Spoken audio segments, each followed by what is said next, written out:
Here's why. You all are born knowing your worthiness, your goodness. You came with the expectation to have a really good life. And when you find yourself standing in a place where something's missing that matters, or something's present that you don't want, then you start looking around to try to explain how it is that you got into that situation.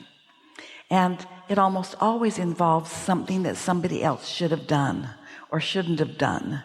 And just that flawed premise, that misunderstanding, is at the basis of why so many people don't have good relationships, even though they stick it out with a lot of people, and don't let the well-being rain down upon them in the way that it would. That's a lot to take in. Thank you. It's not a lot to take in. It's the simplest thing in the world to take in. Everybody, so take it in.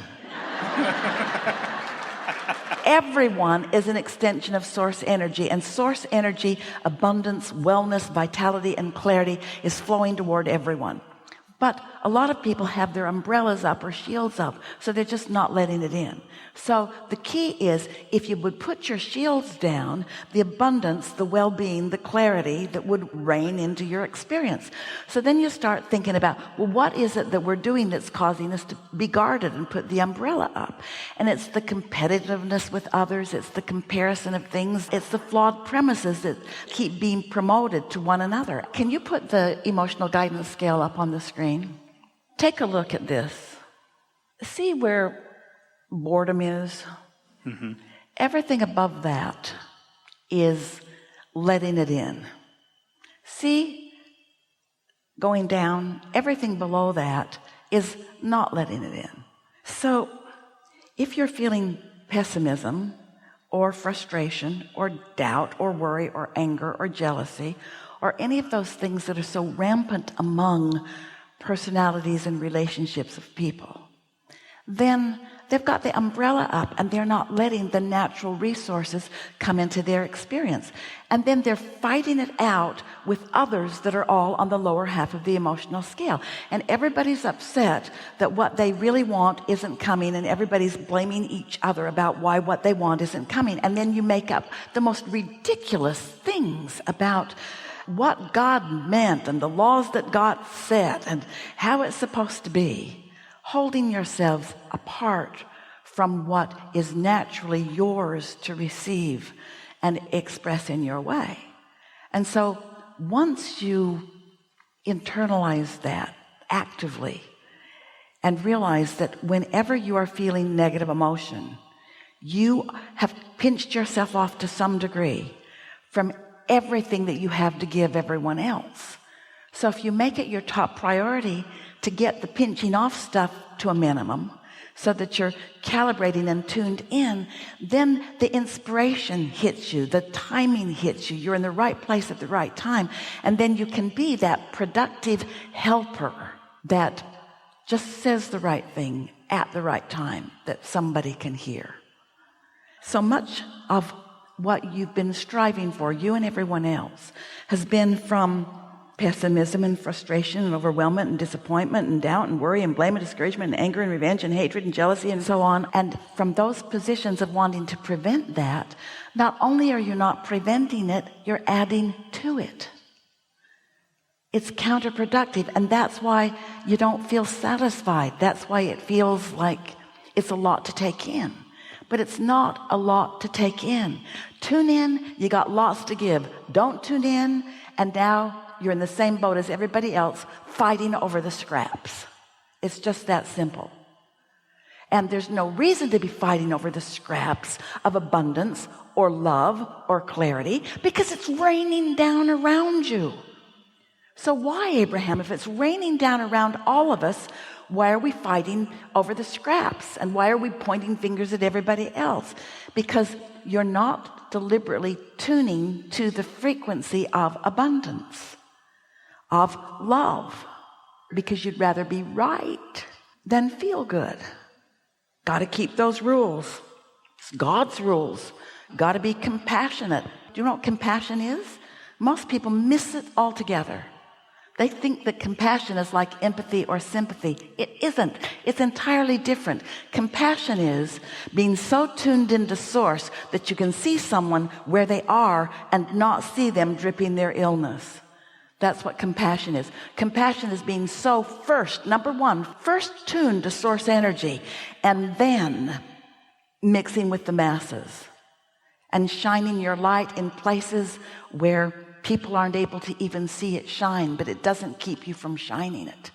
So you're shining your light, and then someone doesn't see it, and then you're concerned that they can't see the shining light, and then your light doesn't shine because you're trying to fix the fact that they can't see the light. Not hard. It's not hard to understand. It's not easy to change the trending, because the law of attraction continues to help you perpetuate the trending you've got going. So it takes an intention. And as we play with you, we have come to a very powerful understanding that until you would rather feel good than be right, you're not going to calibrate to source energy first. Because you're not wrong when you see poverty in the world. You're not wrong when you see mean people in the world. You're not wrong when you see people doing unthinkably terrible things to each other. You're not wrong. You're right. But how does it feel when you focus on it? It diminishes you. It takes you from your power. It takes you from your power of influence. It takes you from your ability to uplift. You can't give what you don't have in the moment. And this connection that we talk about, it's not like a college degree where once you get it, it's yours forevermore. It either is or it isn't in the moment, and how you feel lets you know whether it is or isn't in the moment. And so wanting to be a fixer is a glorious step one intention. I want to help the world. I want people to have a better life experience. Esther, some wonderful men came and helped her move big pieces of furniture from one place to another. They worked hard for days, moving it onto a small truck and then onto a big truck and then into another. It was a lot of work for them. And Esther fell in love with all of them. They were together for a few days, here on and off. And one of them said to her, and Esther said, "What's going on?" He said, "My washing machine broke, and my wife washed my shirt by hand, and I don't think she rinsed it well." And it was all Esther could do to not get on the phone in that moment and order that man a washing machine. It took every bit of restraint that she has, because first of all, she's in love with him. Hardest working kid she's ever seen in her life, most positive, eager, friendly. The fixer in her wanted to do what she can do very well and very easily, because she doesn't want to be mean.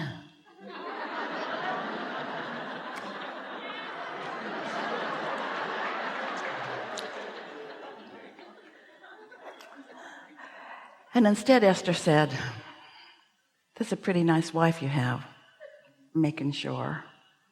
And now you know about the rinsing. It'll probably go better next time." She had some fun with him, and then every time she saw him, she'd go. They had a lot of fun with it, and he will figure it out, because he doesn't need Esther to buy him a washing machine. The washing machine just broke. He didn't say, "I haven't had a washing machine my whole life." If that had been true by now, they'd have figured out how to rinse the soap out. Right. That's right. That's right. Yeah. Thank you. Enough? Enough. Thank you.